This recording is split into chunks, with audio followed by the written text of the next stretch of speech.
السلام علیکم ورحمۃ اللہ وبرکاتہ نحمدہ ونصلی علی رسولہ الکریم اما بعد الحمدللہ آج ہم لوگوں نے 21ویں پارے کی تلاوت کو سنا، جس کی ابتدا اللہ رب العالمین نے سورہ عنکبوت کے بچے ہوئے حصے سے کی، جس کی ابتدا میں اللہ رب العالمین آیت نمبر 48 کے اندر ارشاد فرماتا ہے وما كنت تتلو من قبلہ من کتاب ولا تخطہ بیمینک، کہ اس قرآن کے نازل کرنے سے پہلے نہ آپ کو پڑھنا آتا تھا اور نہ آپ اپنے سیدھے ہاتھ سے لکھنا جانتے تھے، اذا لارتاب المبطلون، کہ شک کرنے والے شک کریں، بلکہ یہ قرآن ایک کھلی آیت ہے لوگوں کے دلوں میں۔ یعنی اللہ رب العالمین قرآن کا معجزہ بتا رہا ہے کہ یہ لوگ جو آپ کو شک کرتے ہیں اور کہتے ہیں کہ قرآن آپ نے خود سے لکھا ہے یا عربی جاننے والوں سے لکھوایا ہے، تو انہیں یہ بتائیے کہ آپ خود تو نہ لکھنا جانتے تھے نہ پڑھنا جانتے تھے، تو کیسے یہ لوگ شک کرتے ہیں قرآن کے بارے میں؟ اور سوچئے کوئی انسان جو نہ لکھ سکتا تھا نہ جو پڑھ سکتا تھا، اللہ رب العالمین نے ان کو ایک ایسی کتاب دی جو معجزہ بن گئی کہ رب کہتا ہے اس جیسی کتاب لاؤ نہ لا پائے،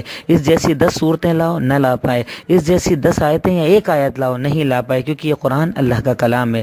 اسی کے بعد اس آیت کے اندر دیکھیے آپ ایک چیز جو اللہ نے ذکر کی ہے ولا تخطہ بیمینک، اور آپ سیدھے ہاتھ سے لکھنا نہیں جانتے تھے۔ اللہ نے سیدھے ہاتھ کا ذکر کیا، کیوں؟ کیونکہ اللہ کے نبی صلی اللہ علیہ وسلم کا یہ معمول تھا کہ آپ ہمیشہ ہر کام سیدھے ہاتھ سے کرتے تھے اور سیدھے ہاتھ سے کام کرنا ہی آپ کو پسند تھا، اسی لیے مومن کو نہ الٹے ہاتھ سے کھانا پینا لکھنا پڑھنا کوئی بھی کام الٹی طرف سے نہیں کرنا چاہیے، سیدھی طرف سے کرنا چاہیے، اور یہی عمل کرنا سنت ہے، اللہ کے نبی صلی اللہ علیہ وسلم کا طریقہ ہے۔ اس کے بعد آج ہمارے سامنے سورہ عنکبوت کی آخری آیت میں ایک بڑی پیاری چیز کہی گئی والذین جاہدوا فینا لنہدینہم سبلنا وان اللہ لمع المحسنین، یقیناً وہ لوگ جو ہمارے راستے کے اندر محنت کرتے ہیں، یعنی اپنی پوری طاقت لگاتے ہیں، قوت لگاتے ہیں، دعوت و تبلیغ کے لیے وقت نکالتے ہیں، دین کے لیے جب ضرورت پڑے جان مال سب کچھ قربان کرتے ہیں، تو ایسے لوگوں کو ہی اللہ تعالیٰ ہدایت کا راستہ دکھاتا ہے، وہ راستہ دکھاتا ہے جسے اللہ رب العالمین پسند فرماتا ہے، اور یقیناً اللہ تعالیٰ احسان کرنے والوں کے ساتھ ہے۔ یعنی انسان سوچے کہ میں گھر میں بیٹھا رہوں، محنت نہ کروں، دین کا کام نہ کروں، اللہ تعالیٰ مجھے ہدایت کا راستہ دکھائے، تو ایسا نہیں ہے، اللہ تعالیٰ محنت کرنے والوں کو ہی راستہ دکھاتا ہے۔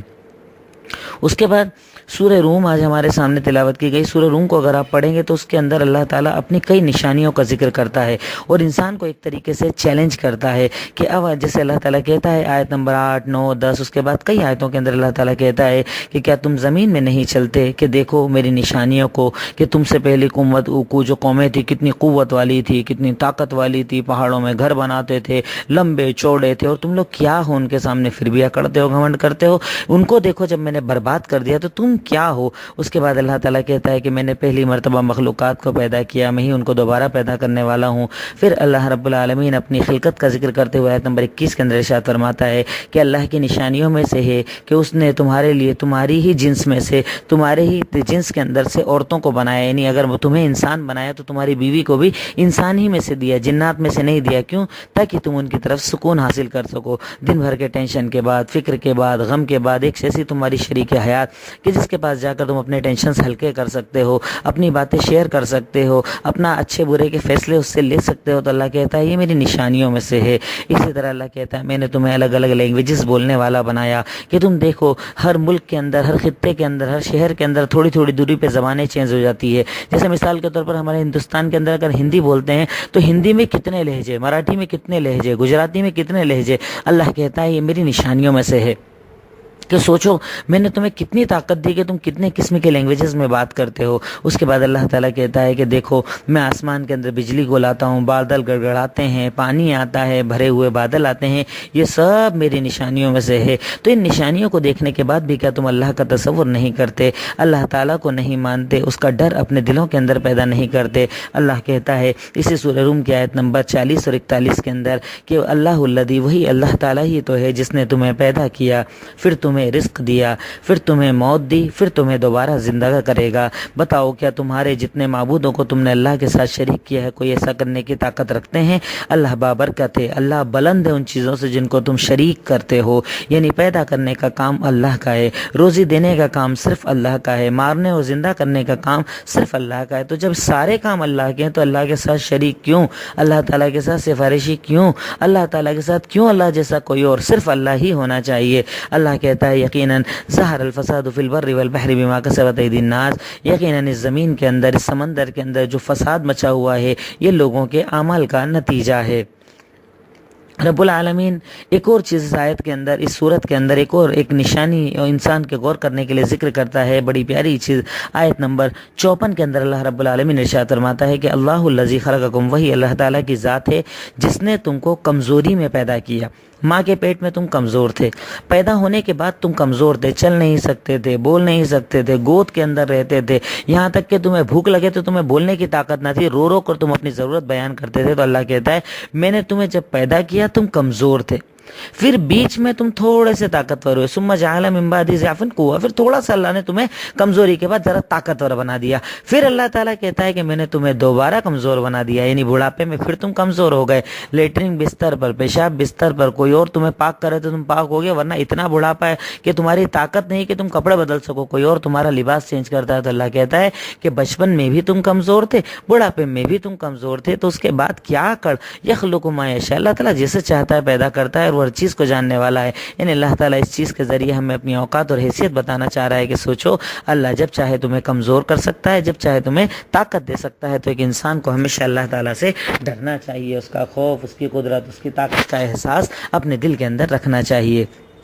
اس کے بعد آج ہمارے سامنے سورہ لقمان پڑھی گئی، تو اس میں حضرت لقمان اپنے بیٹے کو وصیت کر رہے ہیں۔ میں کہتا ہوں کہ ہر ماں باپ کی ذمہ داری ہے کہ ان آیتوں کو پڑھیں، اس میں آپ کو ملے گا کہ اولاد کی تربیت کیسے ہوتی ہے، اولاد کو بڑا کیسے کیا جاتا ہے، اولاد کو کیا کیا چیزیں ایک ماں باپ کو سکھانا چاہیے، یا ماں باپ کی کیا کیا ذمہ داریاں ہیں، کیا کیا بھائی یہ دنیا تو بتاتی ہے کہ ماں باپ کے حقوق کیا ہیں، لیکن ماں باپ کے حقوق بچوں پر کیا ہیں، یعنی وہ کون سے رائٹس ہیں جو بچوں کے آپ کے اوپر ہیں، آپ کے بچوں کے تعلق سے جو آپ کو پورا کرنا ہے۔ تو رب العالمین اس آیت کے اندر اسے ذکر کرتا ہے کہ ایک ماں کی ذمہ داری اپنے بچوں کے تحت یہ ہوتی ہے کہ سب سے پہلے انہیں توحید سکھائے، جیسا کہ حضرت لقمان کہتے ہیں وَإِذْ قَالَ لُقْمَانُ لِابْنِهِ وَهُوَ يَعِظُهُ، کہ جب لقمان نے اپنے بیٹے سے کہا اس حال میں کہ وہ اسے نصیحت کر رہے تھے، یا بنیا، اے میرے بیٹے، لا تشرک باللہ، کبھی اللہ کے ساتھ شرک نہ کرنا، ان الشرک لظلم عظیم، یقیناً شرک کرنا بہت بڑا گناہ ہے۔ یعنی اس سے پتہ چلتا ہے کہ ماں باپ کو مومن ہونے کی حیثیت سے اپنی اولاد کو سب سے پہلے بچپن کے اندر توحید سکھانا چاہیے۔ اگر آپ سکھاتے ہیں اے فار ایپل، تو اسے بتائیے کہ ایپل لاتا کون ہے، تو وہ کہے گا ابو، تو اسے یہ بتائیے کہ ایپل دیتا کون ہے، اللہ، ایپل کو پیدا کون کرتا ہے، اللہ، انار لاتے کون ہے، ابا، تو ابا کو دیتا کون ہے، اس انار کو پیدا کرتا کون ہے، کہ ایک انار کے اندر انار کو دانوں میں بناتا کون ہے، دانوں کے اندر رس ڈالتا کون ہے، ایپل کے اندر طاقت ڈالتا کون ہے، اللہ، وہی قدرت والا، وہی علم والا، وہی عطا کرنے والا۔ تو بچپن ہی سے بچے کو توحید کی تعلیم دی جائے، اور اسے شرک سے روکا جائے کہ جب وہ اللہ اتنی قدرت، اتنی طاقت والا ہے، ہر چیز کو پیدا کرنے والا ہے، تو اس کے ساتھ شرک کیوں کیا جائے، اس کے ساتھ کیوں کسی کو اس جیسا مانا جائے۔ اس کے بعد جب اللہ نے اپنا حق بتا دیا، حضرت لقمان اسے سیکنڈ نمبر پر ماں باپ کا حق بتاتے ہوئے ارشاد فرماتے ہیں وَوَصَّيْنَا الْإِنسَانَ بِوَالِدَيْهِ، ہم نے انسان کو وصیت کی ہے کہ اپنے ماں باپ کے ساتھ وہ حسن سلوک کرے، کیونکہ اس کی ماں نے اسے تکلیف میں پیٹ میں اٹھایا تھا، پھر تکلیف میں اسے پیدا کیا تھا، یعنی 9 مہینے جب لے کر چلی، وہ ایک بہت بڑی تکلیف تھی، پریشان ہوئی، الٹیاں کی، تکلیف اٹھائی، کھانا چھوڑا، لیکن اولاد کو پیدا کیا۔ پھر جب پیدا کیا تب بھی ایک تکلیف اٹھائی، کیونکہ اس وقت وہ مر بھی سکتی تھی، اس درد کے اندر اتنی تکلیف کو اس نے اٹھا کر تمہیں پیدا کیا۔ پھر 2 سال تک تمہیں دودھ پلائے، یہ بھی ایک تکلیف ہے، تو تم کیا کرو، انشکر لی، سب سے پہلے میرا شکریہ ادا کرو، اور پھر ماں باپ کا شکریہ ادا کرو، تمہیں میری ہی طرف لوٹ کر آنا ہے، اور اطاعت ان کی کرو، فرما برداری کرو۔ لیکن اگر ماں باپ شرک کا حکم دے تو ان کی اطاعت نہ کرو، لیکن دنیا میں ان کے ساتھ اچھی طریقے سے رہو۔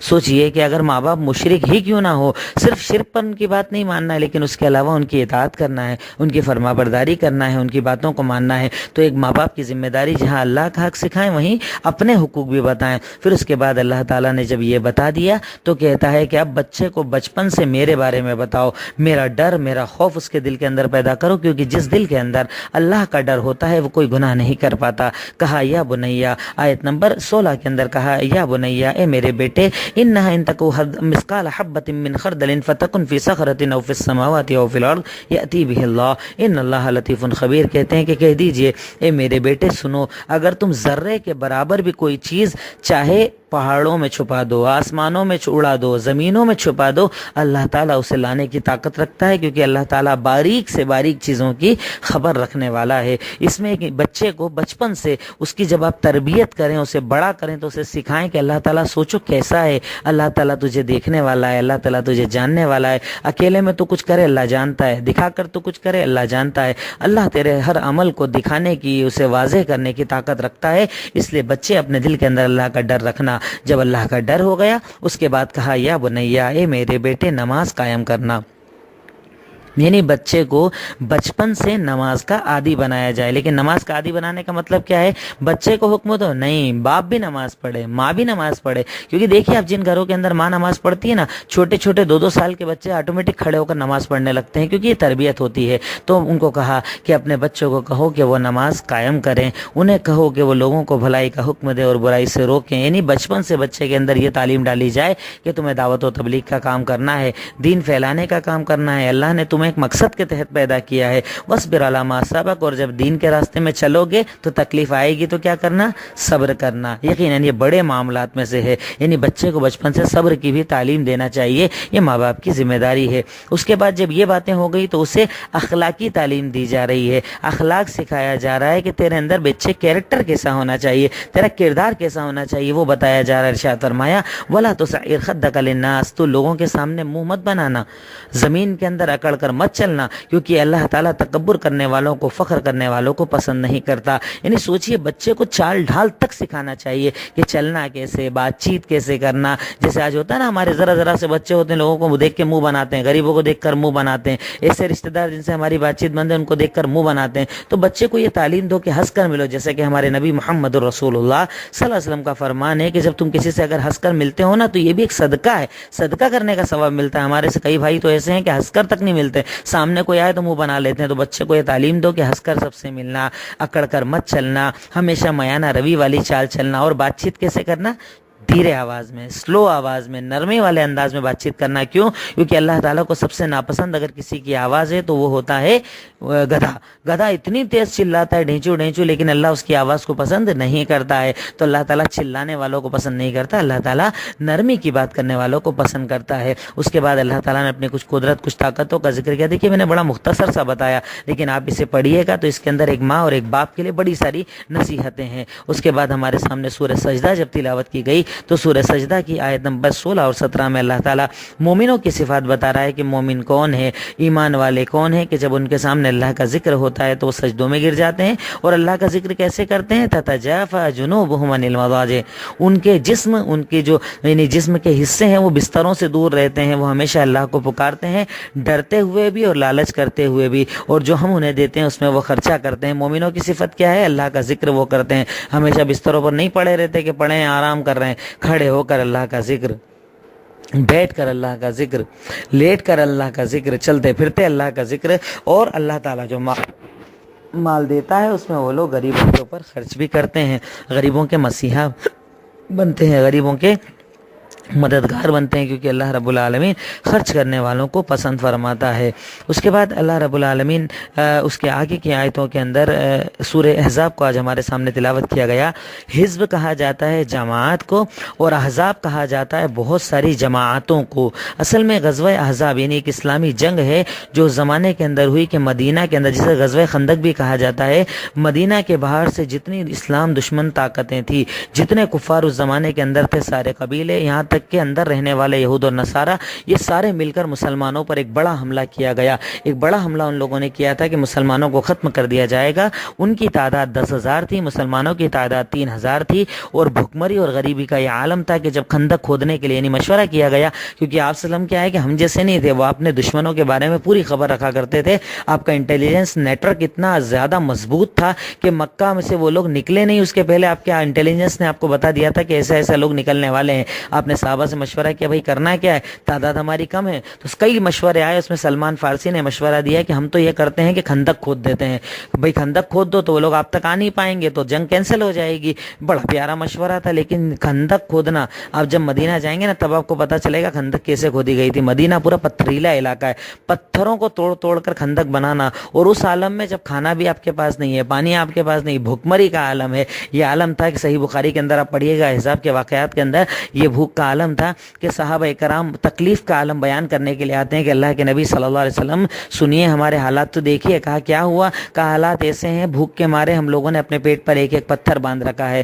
قربان جائیے ذات اقدس پر، ذات مقدس پر، آمنہ کے لال پر کہ وہ کہتے ہیں تمہارا یہ حال ہے. سنو، اپنا کپڑا ہٹا کر کہتے ہیں کہ میں تم سے زیادہ بھوکا ہوں، میرے پیٹ پر تو 2 پتھر بندھے ہیں. اللہ اکبر! کیا ذات تھی، کیا نبی تھے ہمارے، کیا اسوہ تھے ہمارے کہ آپ نے لوگوں کے ساتھ کام کیا، خندق کھودنے میں ساتھ رہے، بلکہ انہیں ہمت افزائی کرتے رہے، ان کا حوصلہ بلند کرتے رہے کہ آپ لوگ کام کرو. یعنی انہیں اپریشیٹ کر رہے تھے آپ بار بار کہ ٹھیک ہے کام کرو، اللہ تعالیٰ اس کا بدلہ دے گا، اس کے بدلے تمہیں جنت دے گا. لا عیش الا العیش الاخرہ، آخرت کی ہی تو دنیا اصل ہے، کرو محنت. خندق کھودی گئی، سامنے سے 10,000 کا لشکر جب آیا انہوں نے دیکھا کہ خندق ان کے لیے بالکل نئی چیز تھی. اور اللہ کے نبی کے دیکھیے خاصیت تھی کہ آپ یونیک چیزوں کو استعمال کیا کرتے تھے. یعنی آپ نے ایسا کام کیا کہ جو کام وہ جانتے ہی نہیں تھے، یعنی ایک نئی چیز آپ لے کر آئے. یعنی مسلمان کو ہمیشہ اپنے دشمن کے خلاف ایسی چال چلنا چاہیے جس کو وہ سوچ بھی نہ سکے، ایک نئی چیز، نیا پیٹرن لے کر آنا چاہیے. اللہ کے نبی نے جب یہ خندق کھودی وہ لوگ آئے تو بڑے پریشان ہو گئے، یہ کون سا معاملہ ہے؟ ان لوگوں نے پڑاؤ ڈالا. اللہ تعالیٰ اس آیت کے اندر کہتا ہے کہ دیکھو النبی اولا بالمؤمنین من انفسہم. سنو، نبی پاک صلی اللہ علیہ وسلم کی جو ذات ہے نا وہ مومنوں کے لیے ان کی جان سے زیادہ قیمتی ہونا چاہیے. یعنی ہمارے لیے ہمارے نبی کی شان ہماری جان سے زیادہ قیمتی ہونا چاہیے. مومن کو اللہ تعالیٰ سکھا رہا ہے ابتدا کے اندر. اس کے بعد اللہ تعالیٰ ذکر کرتا ہے کہ سنو اس دن کو یاد تو کرو جب یہ لشکر تمہارے اوپر آیا تھا. یا ایھا الذین آمنوا، اے ایمان والو یاد کرو اللہ کی نعمتوں کو جب تمہارے اوپر لشکر آیا تھا. کیسے آیا تھا؟ اللہ تعالیٰ آیت نمبر 12 آیت نمبر 10 کے اندر کہتا ہے کہ جب تمہارے اوپر وہ آئے اوپر سے نیچے تھے. زاغت الابصار، جب تمہاری آنکھیں پتھر بن گئی تھی، تمہارے کلیجے، تمہارا جو یعنی دل تھا وہ نکل کر حلق میں آ گیا تھا، کلیجوں میں آ گیا تھا، تم اللہ سے بڑی فکر کرنے لگے تھے. تو اللہ تعالیٰ آیت نمبر 9 کے اندر کہتا ہے میں نے کیا بھیجا تھا؟ پتہ ہے اللہ تعالیٰ نے مدد کس چیز سے کی تھی؟ اس وقت مدد کرنے کے لیے اللہ نے ایک ٹھنڈی ہوا کو بھیجا تھا. اس ہوا کے بارے میں صحابہ کرام کہتے ہیں کہ وہ ہوا اتنی شدید تھی کہ وہ ہوا نے ان کے ٹینٹ اکھاڑ دیے، تمبو اکھاڑ دیے. وہ کھانا بناتے تھے تو ان کی ہانڈیاں تک الٹ جاتی تھی، اور اتنی ٹھنڈ پڑی کہ وہ ٹھنڈ کو برداشت نہ کر سکے. اس میں ہم مومنوں کو کچھ سیکھنے کو ملتا ہے. یہ ملتا ہے کہ اللہ تعالیٰ کی ذات پر بھروسہ کرو، توکل کرو، اور تم ایمان تو لے کر آؤ. اگر تمہارا ایمان مضبوط رہے گا نا تو اللہ تعالیٰ یہ ٹینک، یہ بارود، یہ اسلحے اللہ کو ان کی ضرورت نہیں ہے. اگر مسلمانوں کو مٹانے کے لیے کوئی آئے گا نا تو اللہ تعالیٰ ایک ہوا سے ان کو تباہ اور برباد کر کے رکھ دے گا، کیونکہ اللہ ایسی قدرت والا، ایسی طاقت والا ہے وہ رب العالمین. تو رب کہتا ہے میں نے غزوہ احزاب کے اندر صرف ایک ہوا بھیجی، اس ہوا نے ان کی حالت خراب کر دی اور ان کو پلٹ کر جانا پڑا. اور یہی وہ صورت ہے کہ جس کی 21 نمبر آیت میں اللہ رب العالمین نے ہم مومنوں کو ایک آخری جو آج کے درس کی نصیحت ہے وہ یہ کی کہ ارشاد فرمایا لقد کان لکم فی رسول اللہ اسوۃ حسنہ لمن کان یرجو اللہ والیوم الآخر، کہ اے ایمان والو تم لوگوں کے لیے محمد الرسول اللہ صلی اللہ علیہ وسلم کی زندگی کو اللہ تعالیٰ نے آئیڈیل اور نمونہ بنایا ہے. جو انسان آخرت اور اللہ پر یقین کرتا ہے وہ آپ کی زندگی سے سیکھے، آپ کی زندگی کو آئیڈیل اور نمونہ مانے. لیکن ہم کہاں مانتے ہیں؟ ہماری شادی کے اوپر کارڈ پر تو لکھتے ہیں نکاح مسنون اور نیچے لکھتے ہیں رسم ہلدی. یہ رسم ہلدی اللہ کے نبی کا طریقہ نہیں. اور آئیڈیل کن کو مانتے ہیں؟ اللہ کے نبی کو. شادی کرنے کے پہلے ڈی جے چلاتے ہیں. آئیڈیل کن کو مانتے ہیں؟ اللہ کے نبی کو، جنہوں نے کہا تھا میوزک حرام ہے. میوزک وہ چیز ہے کہ جس کی بنیاد پر قیامت کے قریب اللہ ایک قوم کو ایسا عذاب دے گا کہ میوزک سننے کے جب عادی ہو جائیں گے اللہ ان کے چہروں کو خنزیر اور بندر کے چہروں سے بدل دے گا. ہم شادی کرتے ہیں، دہیج لیتے ہیں، جبکہ اللہ قرآن میں کہتا ہے کہ اصل ذمہ داری مرد کی ہے. جبکہ ہمارے آئیڈیل کون؟ محمد الرسول اللہ صلی اللہ علیہ وسلم. ہماری زبانوں پر اکڑ، ہماری زبانوں پر تکبر، ہم جھوٹ بولنے والے، ہم حرام اور سود کا کاروبار کرنے والے، جبکہ ہمارے نبی نے کہا کہ اللہ کی لعنت ہو سود کے کھانے والے، کھلانے والے، گواہی دینے گارنٹی دینے والے تک پر لعنت ہے. اس کے بعد ہمارے آئیڈیل کون؟ محمد رسول اللہ. یقین جانو یہ جھوٹ ہے، یہ فریب ہے. آئیڈیل ان کے کہ جنہوں نے اپنی زندگی ان جیسی بنائی. تو ایک مومن کو چاہیے کہ میرا چہرہ میرے نبی جیسا، میرا لباس میرے نبی جیسا، میری چال ڈھال میرے نبی جیسی، میرا کاروبار کا طریقہ میرے نبی کے فرمان کے مطابق، میں گھر میں رہوں ان کی طرح، میں گھر کے باہر رہوں ان کی طرح، یعنی ان کی پوری زندگی کو ایڈاپٹ کر لوں، اپنا لوں اور ان کے جیسا بن جاؤں تو یقیناً میں جنتی ہو جاؤں گا. اور اللہ ہم مومنوں کو ویسا ہی بنانا چاہتا ہے. ایک آخری بات یہ کہ آج انشاءاللہ 21ویں شب ہے، یعنی وہ 5 تاکرات ہیں جن کے بارے میں اللہ کے نبی کا فرمان تحروا لیلۃ القدر من العشر الاواخر من رمضان، کہ رمضان کی آخری 5 تاکراتوں کے اندر تم لیلۃ القدر کو تلاش کرو. وہ لیلۃ القدر کے جس میں اگر کسی نے عبادت کر لی اسے 1000 مہینے کی عبادت کا ثواب ملے گا. وہ لیلۃ القدر کی پہلی رات یعنی 21 23 25 27 29 اس کی آج پہلی 21ویں رات ہے. تو اس رات کے اندر زیادہ سے زیادہ عبادت کریں, نماز پڑھیں, نفل پڑھیں, قرآن پڑھیں, اللہ کو راضی کریں. اور خاص طور پر اس رات میں جو پڑھنے والی دعا ہے وہ یہ اللہم انک عفو تحب العفو فاعف عنی. اے اللہ تعالیٰ تو معافی کو پسند کرتا ہے, تو معاف کرنے والا ہے, معافی کو پسند کرتا ہے, تو مجھے معاف فرما دے. اس دعا کو جتنا زیادہ ہو سکے ریسائٹ کیجئے, بار بار اس کو پڑھیے, کیونکہ اس دعا کے پڑھنے کی بنیاد پر اللہ تعالیٰ گناہوں کو معاف کر دیتا ہے. خود اپنے لیے بھی دعا کیجئے, پوری امت کے لیے دعا کیجئے, دنیا میں جہاں پر بھی مسلمان پریشان حال ہیں ان کے لیے دعا کیجئے, نام لے لے کر. برما ہے, سیریا ہے, جہاں پر بھی پریشان ہے, اور خاص طور پر اپنے ملک کے حالات اچھے کرنے کے لیے دعا کیجئے, اپنے اہل و عیال اور رشتہ داروں کے لیے دعا کیجئے, سب کے لیے دعائیں کیجئے. اللہ تعالیٰ ہم تمام کی دعاؤں کو قبول فرمائے. السلام علیکم ورحمۃ اللہ وبرکاتہ.